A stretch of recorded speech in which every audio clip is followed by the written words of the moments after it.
Tonya, glad you're here today. We're going to talk about composting. But here's the thing about composting. A lot of people want to do it, but they don't know how to do it. So you're going to help us out today, right? Yes. All right. So why do people compost anyway?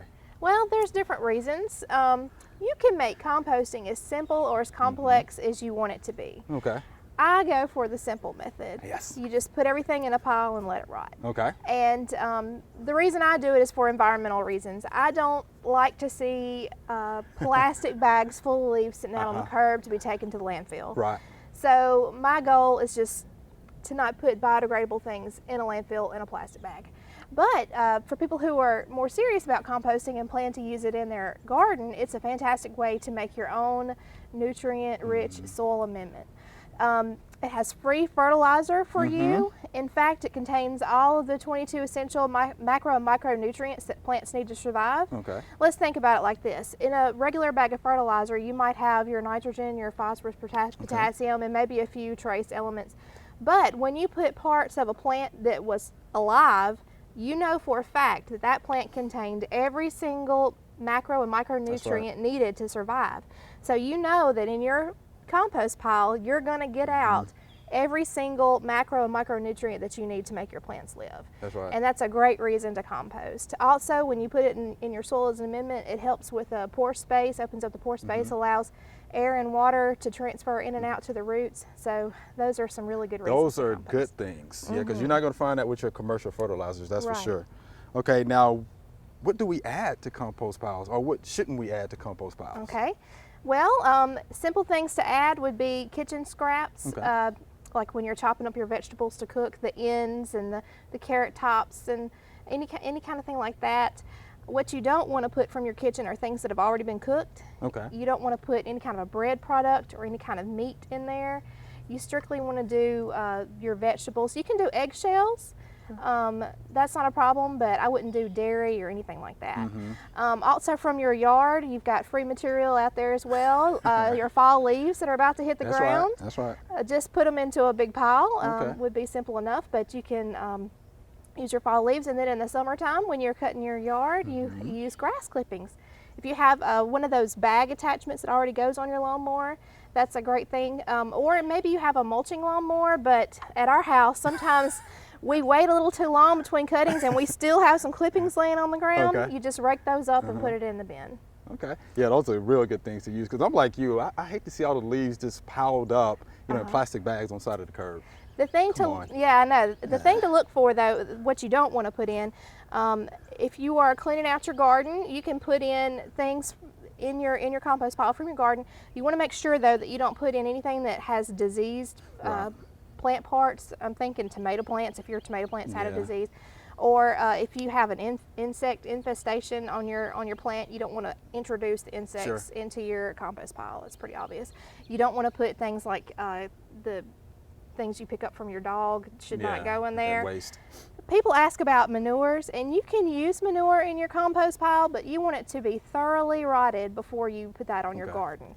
I'm talking like a year. And then if you use a compost-based, a manure-based compost in your garden, you want to give a 120-day harvest interval. That means you want to wait 120 days from the time you put it on until the time you harvest your vegetable. And I'd be especially careful if you're growing root vegetables in it. I would, yeah. Okay. So those are some of the do's and don'ts of what can go in. But what about weeds? No. No weeds in No, think weeds that have gone to seed especially, you don't want to introduce weed seeds into your bin. Okay. Now, how hot do we need to get that compost pile so we can burn up some of those weed seeds and some of these other things you're talking about? Well, if you do get some weed seeds and diseased plant parts in there, you need to get your compost pile to about 131 degrees. Wow. Between 131 and 170 degrees hot. Hot is that hot to be able to start killing off some weed seeds. And it depends, I've seen research, it depends on what kind of weed seeds you have. Like different weeds die at different temperatures and lengths of time. So I can't really say it has to be this for this many hours because it just depends. But it needs to be at least 131 degrees for at least 3 days, and then the longer the better. And I can tell you that it can be kind of difficult here to really get a hot compost pile. And the reason is because we get our grass clippings and the things that really heat up your pile seasonally. So it can be a challenge to get your pile hot enough to kill the weed seeds. Okay. All right, you want to get us started? Let's see Sure. how this thing works, Sure. okay? Okay, well here we're going to have a 2-pile system, right. and this is fantastic because this means that what we get out we can use in our garden. What would happen if we just pile everything in just one big pile and kept adding to the top is all of our good stuff would be on the bottom. We could never get it out. So what we're going to do is build a pile. The ideal pile is going to be 3 feet tall, 3 by 3 by 3. Okay. And then when we get it the right height, we stop. Okay, And we we'll let stop. it decompose, and we start putting our fresh stuff in the other bin. All right. So that's what we're going to do. And we Okay. have some wonderful fall leaves Yeah, here. got the leaves. And these are going to be, they call these browns. Okay, we'll just dump them in there. This is going to be our carbon-rich additives here. Rich in carbon. And then we also need to add some greens or things rich in nitrogen. Okay. And we have some wonderful things here. Kitchen scraps. Kitchen scraps, all sorts of stuff. And I'm going to kind of put these in the center. Okay. If you are worried about attracting pests to your compost pile, just kind of bury your kitchen scraps, and that should take care of that. Okay. So we're going to kind of put these here in the middle. Okay, just throw them in there. Mm-hmm. Okay. And you don't have to buy a fancy compost crock to put on your kitchen counter. Any kind of a sealable container like this is fine. You know, something with a lid. Cool. I know. Oh, banana peels and all that good stuff. Okay. Yeah, and so then let's see what else we have. We have some grass clippings. Fantastic. Yeah. And the grass clippings will give us a good supply of nitrogen. And grass clippings break down super fast. They'll really, really start to heat the thing up. And we're going to put that on top, right? Uh-huh. Okay. Break that open. There we go. Yeah. Okay. Yeah. And then we have some clippings from our garden here. Okay. Not clippings, but older plants Some from actual plants. the Yeah. season, yeah. All right. Oh, she just tosses that in there. Just toss it in. there. Now, what you need to do is to get your compost pile going, mix everything up. Okay. This is what I use. All right. Just kind of like a pitchfork. Just kind of shove some of that back in there. Tell you, have you done this before? Yes. All right, looks like you know what you're doing. And you want to turn your compost pile, ideally, if you want to try to do a hot compost pile, ideally you want to turn it every week. Okay, every week. You also need to add water. We don't have the hose out here with us today, but you know you have the water right.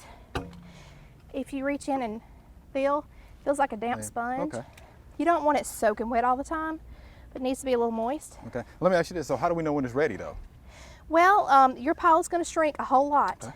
And when it's ready, you aren't going to be able to tell what was a tomato and what was a leaf. It's not going to smell, and it's going to look like just really good potting soil.